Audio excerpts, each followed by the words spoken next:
Hello बच्चों, आज हम कक्षा 10वीं के एक्सरसाइज 3.7 का सवाल नंबर 3 से बनाना शुरू करेंगे। तो चलिए शुरू करते हैं। इसमें दिया गया है कि एक रेलगाड़ी कुछ दूरी समान चाल से तय करती है। कोई रेलगाड़ी है, उसे कुछ डिस्टेंस तय करना है, तो कुछ दूरी तक वो क्या करती है कि एक समान चाल से, जैसे 40 किलोमीटर प्रति घंटे की चाल से अगर चल रही है तो 40 किलोमीटर प्रति घंटे की चाल से ही चल रही है, कुछ दूरी तय करती है। यदि रेलगाड़ी की चाल 10 किलोमीटर प्रति घंटे अधिक तेज चलती है, रेलगाड़ी का जो प्रारंभिक चाल है उससे अगर 10 किलोमीटर अधिक तेज चलना शुरू कर दे तो जितने समय में उसे स्टेशन पर पहुंचना चाहिए उससे वो 2 घंटे कम समय लेती है। मान लो कि अगर उसको 8 घंटे में पहुंचना हो तो 6 घंटे समय लेती है। इसी प्रकार यदि रेलगाड़ी का चाल 10 किलोमीटर प्रति घंटा कम कर दिया जाए, जो जितने समय में पहुंचना होता है उससे वो 3 घंटे अधिक समय लेती है। तो पूछ रहा है कि रेलगाड़ी द्वारा तय दूरी बताएं, हमें दोनों स्टेशनों के बीच की दूरी बताना है। चलिए सबसे पहले क्या करेंगे, हम मान लेंगे, माना कि रेलगाड़ी की चाल बराबर x किलोमीटर प्रति घंटा।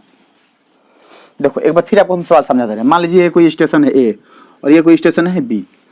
रेलगाड़ी का शुरुआती जो चाल है वो 40 किलोमीटर प्रति घंटा है।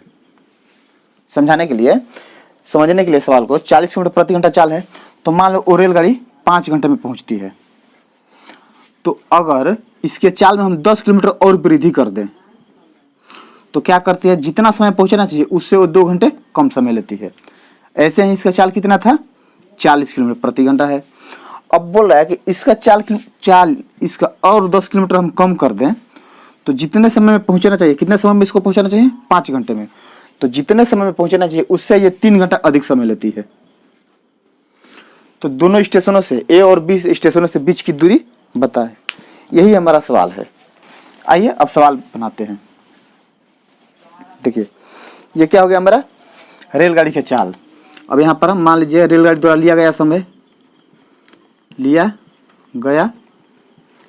समय बराबर हमने 3 घंटा मान लिया, और तय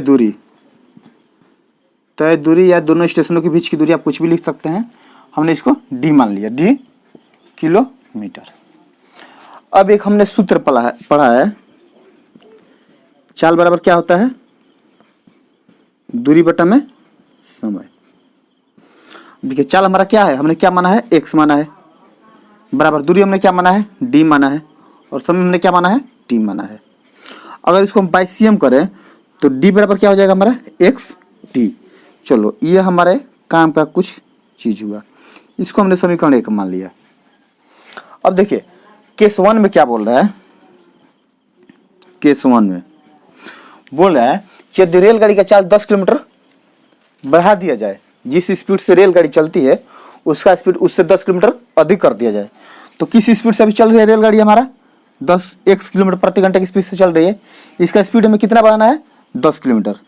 चलिए हमने इसका 10 किलोमीटर स्पीड बढ़ा दिया। तो बोल रहा है कि ये जितना समय लेती है, जितना पहले कितना समय लेती थी, चाल बराबर क्या होता है, दूरी बटा समय। दूरी हमारा पहले क्या था, D, समय कितना लेती थी पहले, T। तो जब चाल हम 10 किलोमीटर बढ़ा रहे हैं इसका, तो समय कितना लेती है, 2 घंटा कम समय लेती है। प्रारंभिक समय से 2 घंटा कम समय लेती है। अब इसका हम क्या करेंगे, बाई CM करेंगे तो क्या हो जाएगा हमारा, x प्लस 10 इंटू क्या हो जाएगा, T minus 2 is equal to D। देखिए हम इसको गुणा करते हैं, x में T से गुणा कीजिएगा तो क्या हो जाएगा, xt minus 2x plus 10t minus 20 is equal to D। D के बदले में हम xt लिख सकते हैं क्योंकि हमने इसको पाया है। अब यहाँ पर लिख दीजिए, चूंकि D बराबर xt। D का मान हमारा क्या है, xt। हमने xt यहाँ पर क्यों लिया, ताकि ये दोनों कट जाए। अब यहाँ पर हम क्या करेंगे, देखिए हमारा xt और xt क्या हुआ, कट गया। अब इसको हम क्या लिखेंगे, प्लस वाले को हम पहले कर रहे हैं, 10t minus 2x is equal to कितना है हमारा, 0 है। ये क्या होगा, माइनस इधर आएगा तो क्या हो जाएगा, प्लस। अब यहाँ पर देखिए 10 है यहाँ पर 2 है, यहाँ पर क्या है 20 है, तो हमारा 2 कॉमन हो जाएगा। तो हम चारों तरफ क्या करेंगे 2 से भाग कर देंगे। तब इसमें हम 2 से भाग करेंगे तो ये क्या हो जाएगा हमारा 5t हो जाएगा। या चलिए हम आपको कॉमन लेके दिखा रहे हैं। देखिए हमने यहाँ पर 2 कॉमन ले लिया तो क्या होगा, यहाँ पर 10 5 है, 5 हो गया, माइनस 2 5 10 होता है, यहाँ पर क्या हो जाएगा x हो जाएगा, बराबर यहाँ पर क्या हो जाएगा 20। तो हमारा 5t minus x equal to क्या हो जाएगा 20/2। तो 5t माइनस एक्स बराबर क्या हो जाएगा 10। ये हो गया हमारा समीकरण 1। हमने केस 1 को लिया। अब देखिए हम क्या करेंगे, केस 2 पे चलेंगे। केस 2 क्या बोल रहा है कि रेलगाड़ी का चाल 10 किलोमीटर कम कर दिया जाए। तो हमने प्रारंभिक चाल क्या माना है उसका x किलोमीटर प्रति घंटा, इससे इसका स्पीड 10 किलोमीटर कम कर दीजिए। स्पीड हमने क्या किया, रेलगाड़ी का 10 किलोमीटर कम कर दिया। इज इक्वल टू पहले हमारा कितना लगता था समय, बराबर दूरी बटा समय ना, तो d/t।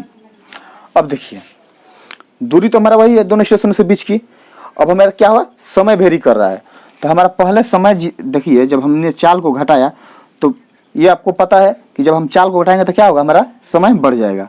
तो ये बोल रहा है कि जितना समय पहले लगता था उससे 3 घंटा अधिक समय लग रहा है। तो मान लीजिए हमने इसमें 3 जोड़ दिया। अब क्या करेंगे हम, इसका भी बाई cm करेंगे तो क्या हो जाएगा हमारा x माइनस 10 और ये क्या हो जाएगा हमारा t+3 बराबर क्या हो जाएगा d। अब देखिए d बराबर हम क्या लिख सकते हैं, xt लिख सकते हैं ना, या इसको चलिए हम अभी d ही लिखते हैं। ये हम गुणा करेंगे तो क्या हो जाएगा हमारा xt plus 3x minus 10t minus 30 बराबर d के बदले हम क्या लिखेंगे xt। क्यों, तो चूंकि d बराबर xt हमारा आया हुआ है।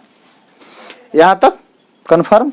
अब देखिए xt क्या हुआ हमारा कट गया, तो हमारा क्या बचा 3x minus 10t is equal to, इधर का माइनस इधर आएगा तो क्या हो जाएगा प्लस। ये क्या हो गया हमारा समीकरण 2। अब देखिए एक हमारा समीकरण यहाँ पर है और हमारा समीकरण एक यहाँ पर है। अब हम क्या करेंगे, इन दोनों समीकरणों को लेकर चलेंगे। तो आप इसका स्क्रीनशॉट ले लें, फिर हम दोनों समीकरणों को लेकर चलते हैं। तो चलिए उम्मीद है कि आप लोग स्क्रीनशॉट इसका ले लिए होंगे। तो चलिए हम इसको रफ करते हैं फिर आगे बनाते हैं।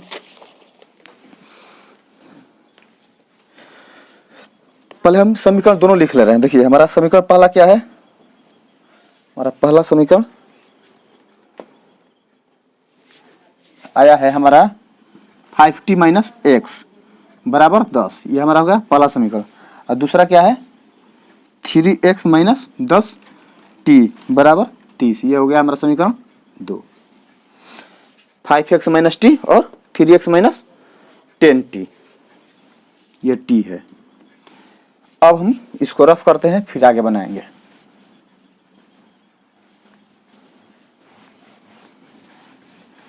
यहाँ तक आप लोगों को कोई कठिनाई नहीं आनी चाहिए क्योंकि बहुत ही इजी वे हमने बताया है। उम्मीद करते हैं कि आप लोगों को सारे पॉइंट क्लियर हो रहे होंगे। अब देखिए हम क्या करेंगे, यहाँ से अपना दोनों समीकरण लेकर चलेंगे।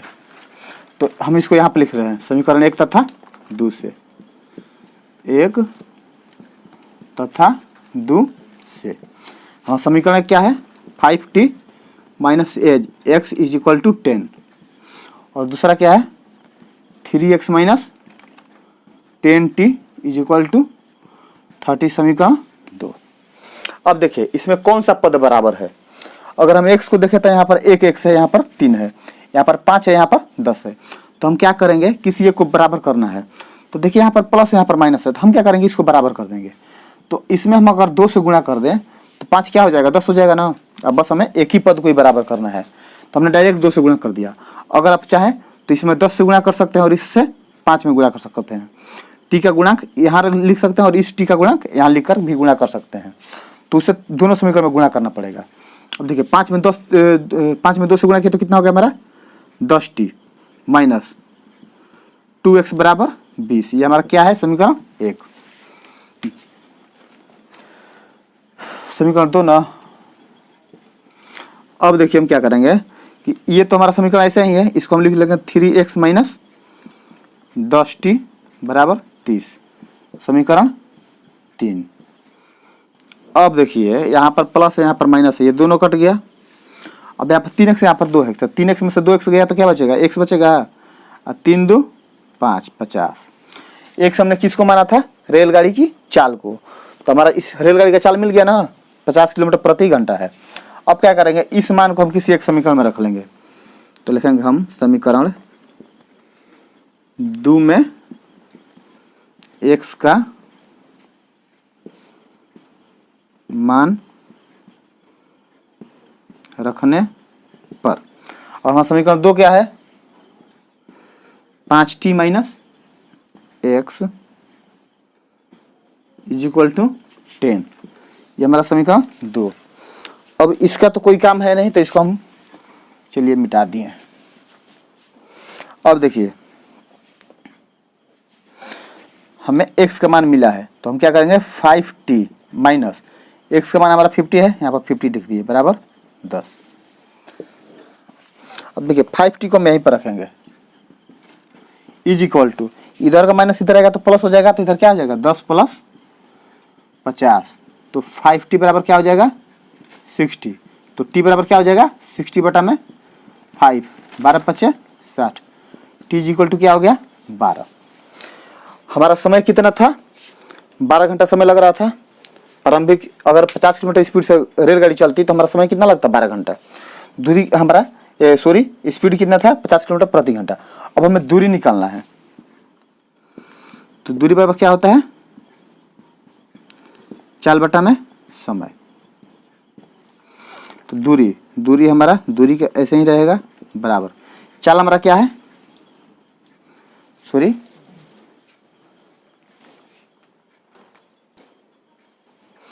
हमने कहीं सूत्र गलती लिख दिया क्या। अच्छा देखिए यहाँ पर हो गया, दूरी बराबर चाल गुना समय होता है ना, चाल गुना समय, बच्चों यहाँ पर चाल गुना समय होना चाहिए था। अब देखिए दूरी हमारा, दूरी को हमने क्या माना है, डी माना है, यहाँ पर हम डी लिख देंगे। चाल हमारा क्या है, रेलगाड़ी का 50 किलोमीटर प्रति घंटे, तो 50 गुना समय कितना ले रही है, 12 घंटे, तो हमारा डी बराबर क्या हो जाएगा, 12 5 60, 600 किलोमीटर। ये दोनों स्टेशनों के बीच की दूरी हो गई, और ये हमारा भी क्या हो गया, प्यारा सा आंसर हो गया। तो ये था सवाल। उम्मीद है आपको ये सवाल समझ में आए होंगे। तो चलिए आप इसका स्क्रीनशॉट ले लें, फिर हम नेक्स्ट सवाल को देखते हैं। अब हम इसका सवाल नंबर अगला बनाएंगे। देखिए सवाल नंबर 4, इसमें बोला है एक कक्षा के विद्यार्थियों को पंक्तियों में खड़ा होना है। यदि पंक्ति में 3 विद्यार्थी अधिक होते तो एक पंक्ति कम होती, यदि पंक्ति में 3 विद्यार्थी कम होते तो 2 पंक्तियां अधिक होती। कक्षा में विद्यार्थियों की संख्या बताएं। मान लीजिए यहाँ पर 2 पंक्ति हमारा है, इसमें मान लीजिए 10 लड़के हैं और इसमें कितने हैं, 10। बोला है कि अगर इसमें प्रत्येक पंक्ति में 3 लड़कों की संख्या बढ़ा दी जाए तो कितना हो जाएगा, 13। तो क्या होगा, पंक्ति हमारा क्या हो जाएगा, मान लीजिए यहाँ पर 3 पंक्ति है, तो हमारा पंक्ति क्या हो जाएगा, 1 कम हो जाएगा, 3 से क्या हो जाएगा, 2 हो जाएगा। इसी प्रकार अगर इसका हम संख्या 3 घटा दें तो 2 पंक्ति और बढ़ जाएगा। तो बोल रहा है कि कक्षा में विद्यार्थियों की संख्या कितनी है। तो आइए बनाते हैं मिलकर।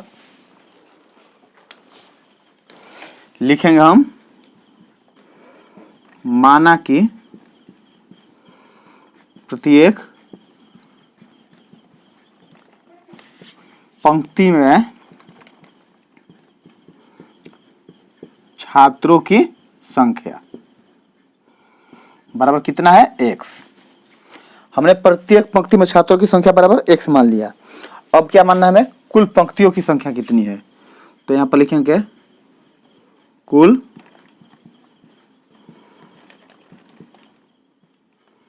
पंक्तियों की संख्या बराबर हमने क्या किया, y मान लिया। टोटल पंक्ति कितना है और एक पंक्ति में कितने छात्र हैं, अगर दोनों का हम गुणा करेंगे तो हमें छात्रों का संख्या मिल जाएगा। तो हम क्या करेंगे, यहाँ पर लिखेंगे छात्रों की संख्या बराबर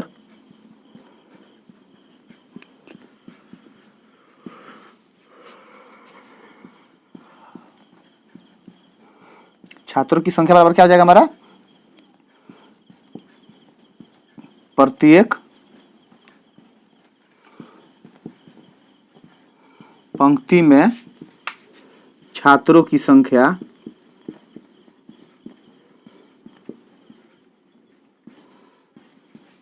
गुणा कुल पंक्तियों की संख्या।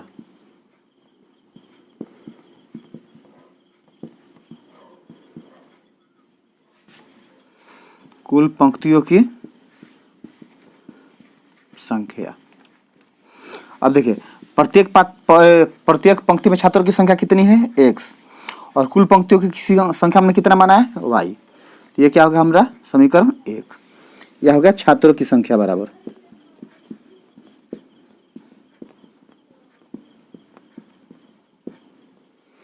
अब देखिए केस 1 में चलते हैं हम, क्या बोलता है सवाल। केस 1 में बोला है यदि पंक्ति में 3 विद्यार्थी कम होते, पंक्ति हमने किसको माना है, देखिए हमने प्रत्येक पंक्ति में छात्रों की संख्या कितनी है x है।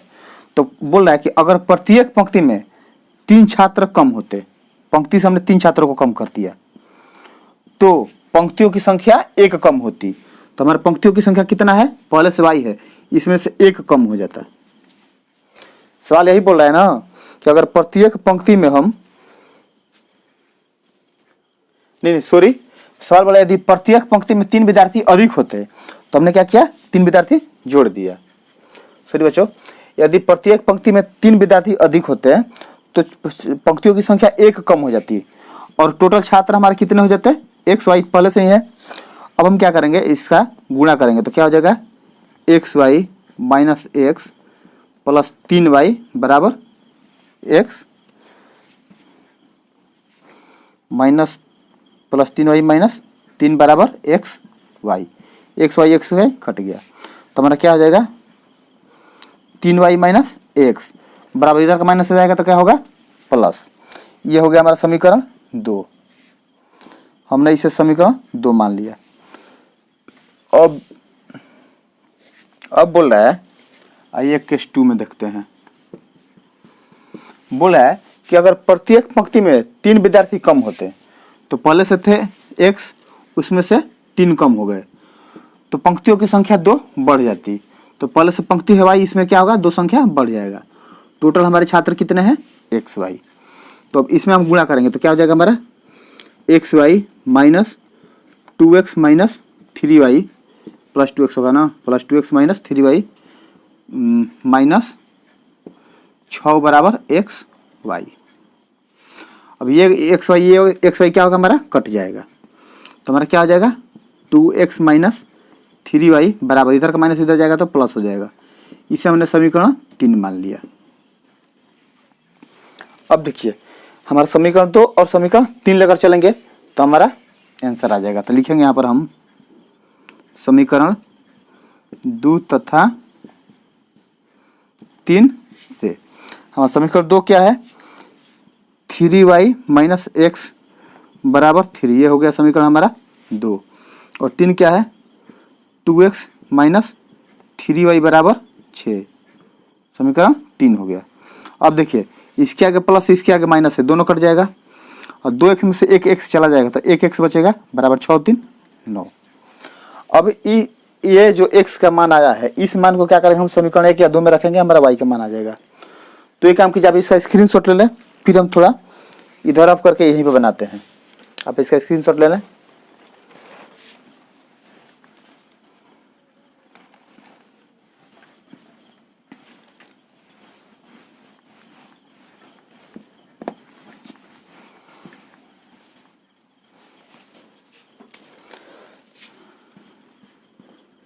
समीकरण 2 में x का मान रखने पर समीकरण 2 क्या हमारा है 3y minus x is equal to 3। X का मान हमारा क्या आया है 9, 3y minus 9 is equal to 3। तो 3y बराबर क्या हो जाएगा हमारा 3, इधर का 9 इधर आएगा तो क्या हो जाएगा प्लस।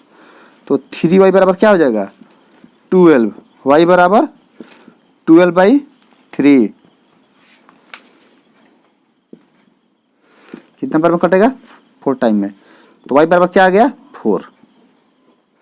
मतलब जो प्रत्येक पंक्ति में छात्रों की संख्या कितनी थी 9 और हमारा पंक्ति कितना था 4। तो उत्तर हमें निकालना है। तो उत्तर के लिए हम क्या लिखेंगे, चलिए इसको भी हम रफ कर देते हैं, इसके बाद हम उत्तर लिखेंगे।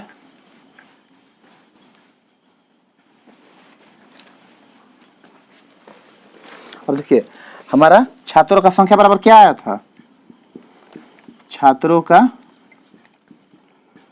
संख्या बराबर आया था एक्स वाई। एक्स का मान हमारा क्या आया था 9 गुना वाई का मान क्या आया है 4। तो 9 चौका कितना होगा 36। ये हो गया हमारा छात्रों की संख्या।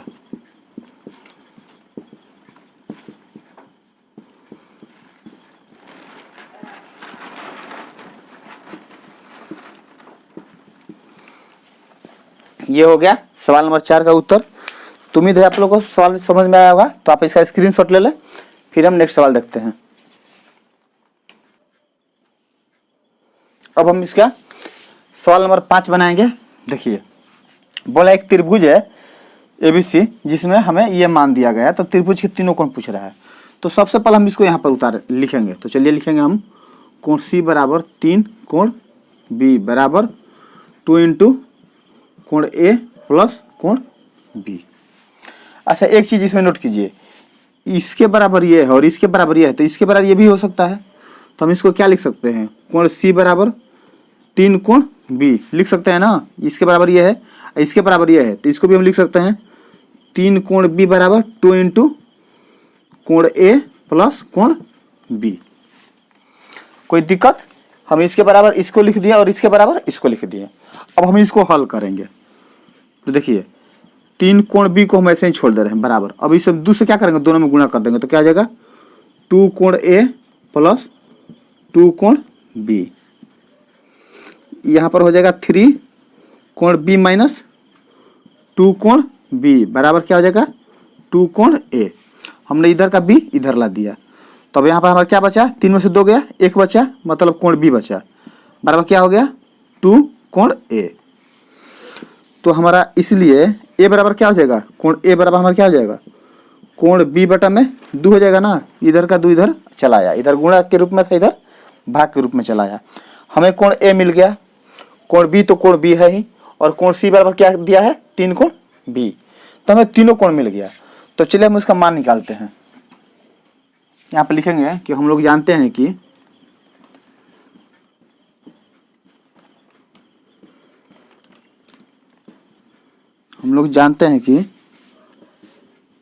त्रिभुज के तीनों कोणों का, इतना लिखने का जरूरत नहीं है, छोड़िए, हम लोग जानते हैं कि हो गया ना। अब क्या लिखेंगे हम यहाँ पर, कोण ए प्लस कोण बी प्लस कोण सी बराबर 180 डिग्री। इतना तो हमें पता है कि त्रिभुज का अगर तीनों कोण जोड़ दे तो उसका जो होगा कितना होगा 180 डिग्री। अब देखिए कोण ए के बराबर क्या आया है कोण बी बटा 2। तो यहाँ पर इसको लिख दीजिए कोण बी बटा में 2 प्लस कोण बी तो कोण बी है ही, कोण सी बराबर क्या है हमारा 3 कोण बी बराबर 180 डिग्री। अब हमने इसलिए किया ताकि किसी एक कोण का मान निकल जाए। हमने तीनों को एक ही फॉर्म में बना दिया, या आप चाहें तो सबको ए के रूप में लिख लें, या सबको बी के रूप में बना ले, या सबको सी के रूप में बना ले। हमने बी के रूप में बनाया। अब देखिए यहाँ पर क्या हो जाएगा कोण बी बटा में 2 प्लस 3 1 4 बराबर 180 डिग्री। अब देखिए इसका अगर हम लोग उत्तम निकाले तो क्या हो जाएगा कोण बी 4 दूना 8 कोण बी बटा 2 हो जाएगा ना। अगर इसके नीचे एक लघुत्तम हम ले लें तो 2 में 2 से भागा देंगे, एक बार में जाएगा, 1 में एल कोण बी से गुणा करेंगे कोण बी होगा। ऐसे अगर 1 मानेंगे तो 1 में 2 से भाग करेंगे 2 बार में जाएगा, और 2 में 4 से गुणा करेंगे तो 8 कोण बी हो जाएगा बराबर 180। 8 1 9 कोण बी बराबर 180 दूना 180 गुना 2। तो कोण बी बराबर हमारा क्या हो जाएगा 180 गुना 2 बटा में 9 दूनी 18 20। तो कोण बी बराबर में क्या हो जाएगा 20 दूना 40 डिग्री। चलिए एक कोण का तो हमें मान मिल गया, कोण बी का मान कितना आ गया 40 डिग्री। अब हमें ए और सी का निकालना है। तो देखिए ए बराबर क्या है, कोण ए बराबर हमारा दिया है कोण बी बटा में 2। देखिए भाई यहाँ पर आया है, हमने अपने मन से नहीं लिखा है। तो कोण ए बराबर क्या हो जाएगा, कोण बी का मान आया है 40 बटा में 2, कट जाएगा कितना आएगा 20 डिग्री। ऐसे ही कोण सी बराबर क्या है 3 कोण बी, तो कोण सी बराबर क्या हो जाएगा 3 गुना कोण बी का मान क्या है 40, तो कोण सी बराबर क्या हो जाएगा 40 तिहाई 120 डिग्री। तो ये होगा हमारा मान, कोण ए बराबर 20 डिग्री, कोण बी बराबर 40 डिग्री और कोण सी बराबर 120 डिग्री। यही है उस त्रिभुज के तीनों कोणों का योग। आप इसे चाहे तो वेरीफाई कर सकते हैं, 120 40 160 20 180 त्रिभुज के तीनों कोण का जो कितना होता है 180। तो ये था सवाल नंबर 5 का उत्तर। आप इसका स्क्रीनशॉट ले लें, फिर हम नेक्स्ट सवाल देखते हैं।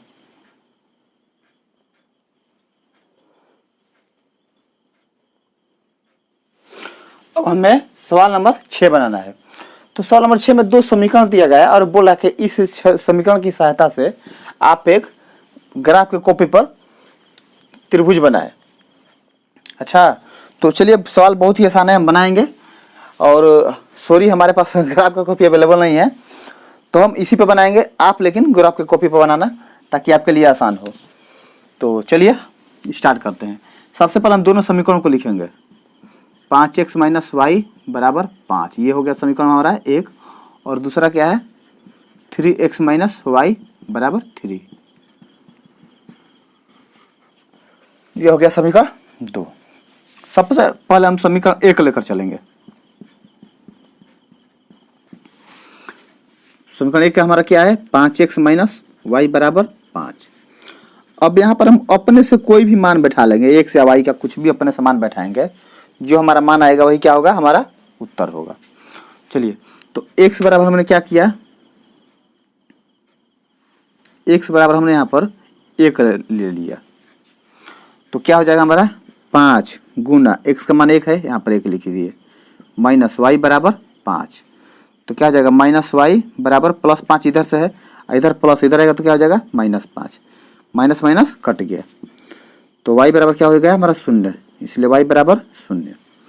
अब यहाँ पर चार्ट बनाएंगे।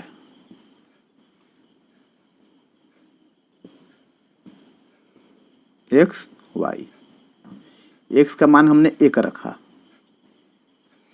x का मान हमने 1 रखा, तो y का मान हमें क्या मिला 0 मिला। ऐसे ही एक बार क्या करेंगे कि फिर इसमें हम y का मान रखेंगे। तो चलिए, यदि y बराबर 0, यदि y बराबर 0 हम रखेंगे तो क्या मिलता है भाई 5x माइनस y की जगह क्या रखेंगे हम 0 रखेंगे, 0 बराबर क्या हो जाएगा 5। तो हमारा 5x बराबर क्या होगा 5, इसलिए x बराबर क्या हो जाएगा हमारा 1। तो मान तो दोनों सेम हो गया। चलिए इस मान को हम चेंज करते हैं, कोशिश करेंगे कि मान हमारा दोनों एक ही ना है। चलिए इस बार हम y बराबर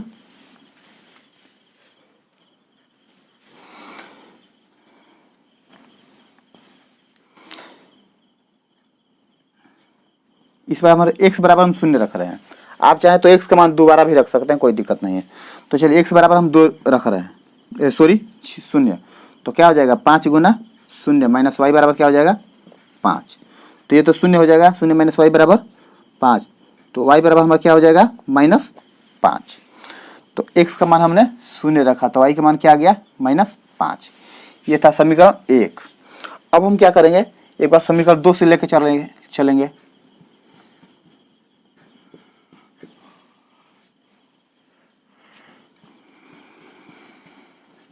3x माइनस वाई 3 है, ये हमारा समीकरण 2 है। अब इसमें भी हम वही करेंगे, x का मान अपने मन से रखेंगे।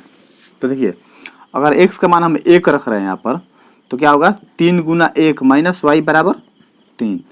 तो माइनस वाई बराबर क्या हो जाएगा 3 माइनस 3 कट गया, तो y बराबर क्या हो गया हमारा 0। तो हमने अब यहाँ क्या करेंगे, हम दूसरा चार्ट बनाएंगे x y। हमने x का मान क्या रखा, 1 रखा, तो y का मान हमारा क्या आ गया, 0 आ गया। ऐसे अब क्या करेंगे, हम फिर रखेंगे, इस बार हम y बराबर 3 ले रहे हैं, तो y का मान हम 3 रख रहे हैं, तो देखते हैं क्या मिलता है। तो क्या आ जाएगा, 3x माइनस y का मान क्या है, 3 बराबर 3, तो 3x बराबर क्या हो जाएगा, 3 प्लस 3, 3x बराबर 6, x बराबर क्या हो जाएगा हमारा 2। तो हमने x का मान कितना, 3 का x का y का मान हमने 3 रखा, तो x का मान क्या आ गया 2। अब देखिए हम क्या करेंगे, इन सारे मान को एक ग्राफ की कॉपी पर हम चलेंगे, इसके बाद जहां भी कटेगा उस त्रिभुज को हमें कलर करना है, तो त्रिभुज को कलर कर देना है। इस हालांकि क्षेत्रफल बोला है, क्षेत्रफल इसमें नहीं निकलना है, आंसर में भी क्षेत्रफल नहीं दिया है, तो बस हम क्या करेंगे, उस त्रिभुज को ग्राफ पर बनाएंगे, तो वो हमारा चार्ट हो गया। तो इसका तो जरूरत है नहीं, आप इसका स्क्रीनशॉट ले लें, फिर हम इसे रफ करके ग्राफ बनाते हैं। तो चलिए आप स्क्रीनशॉट ले लें। आप जब भी अपने साथ पढ़ने बैठे तो कॉपी, पेन और बुक 3 चीज जरूर लेकर बैठें, क्योंकि कब कौन सा पॉइंट आपके काम का हो पता नहीं। तो आप हर एक पॉइंट को नोट करते चले। अब देखिए ये हो गया हमारा, मान लीजिए कि कोई हमारा ग्राफ हो गया, हमारा रेडीमेड ग्राफ है, ग्राफ का तो कॉपी है नहीं हमारे पास, तो आप ग्राफ की कॉपी लेकर बैठना।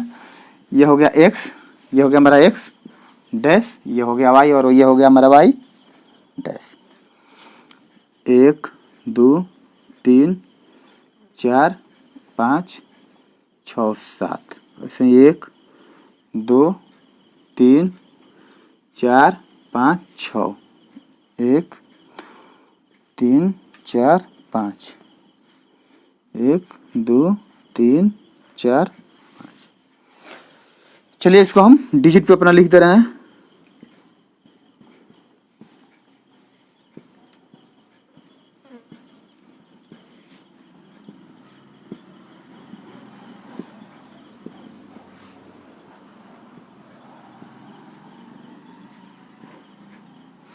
अब देखिए इन सारे पॉइंट को हम इस पे चलेंगे, ये हमारा मूल बिंदु O हो गया। देखिए x पर 1 तो y पर 0, तो x पर 1 y पर 0 क्या हो जाएगा हमारा, यही हो जाएगा। तो इसको हम 1 और 0 चल दिए, क्योंकि x अक्ष पर क्या होता है, y 0 होता है, y अक्ष पर x 0 होता है। अब x पर 0 तो y पर -5, y पर -5, ये हो गया हमारा, x पर 0 तो y पर -5। अब हम क्या करेंगे, इस रेखा को मिला देंगे, तो चलिए मिलाते हैं।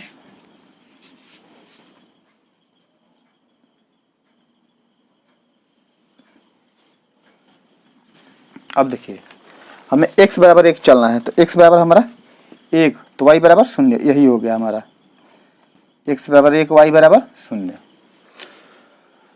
अब x बराबर 2 चलना है, x बराबर 2 और y बराबर 3, क्या हो गया हमारा, ये हो गया। तो ये क्या होगा हमारा, x बराबर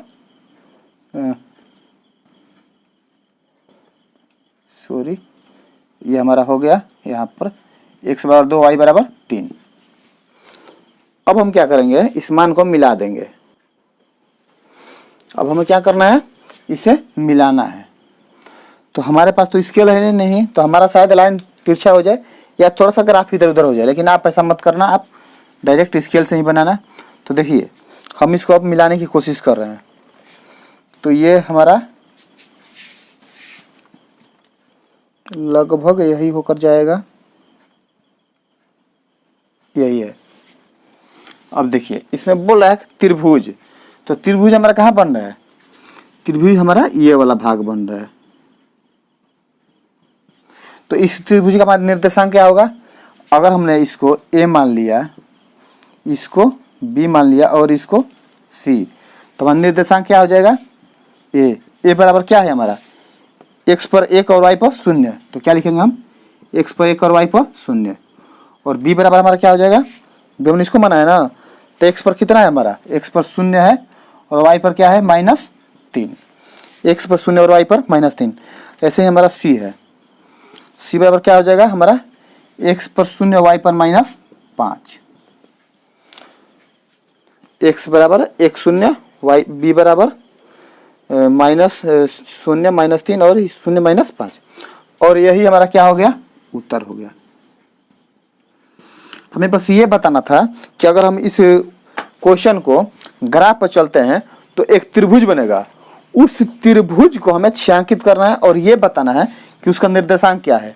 तो देखिए एक हमारा यहाँ पर कटा हुआ है तो एक निर्देशांक ये हो गया, एक यहाँ पर कट रहा है, एक निर्देशांक ये हो गया, और एक यहाँ पर कट रहा है तो एक निर्देशांक ये हो गया। तीनों निर्देशांक हमें लिखना है। और तो एक बराबर हमारा क्या होगा, एक है, एक्स पर 1 है, वाई पर 0, बी बराबर एक्स पर क्या है 0, वाई पर -3, ऐसे सी बराबर क्या है एक्स पर 0, वाई पर -5। तो ये था सवाल नंबर 6 एक्सरसाइज 3.7 का। अब इस एक्सरसाइज का 2 सवाल रह गया, सवाल नंबर 7 और सवाल नंबर 8। तो इस वीडियो को ज़्यादा लंबा ना करते हुए अगले पार्ट में हम दोनों सवाल को हल करेंगे। तो बस आज के लिए बस इतना ही रखते हैं। आप इसका प्रैक्टिस करते हैं, पढ़ते रहें, फिर हम अगली बार आपसे मिलते हैं। तब तक के लिए धन्यवाद।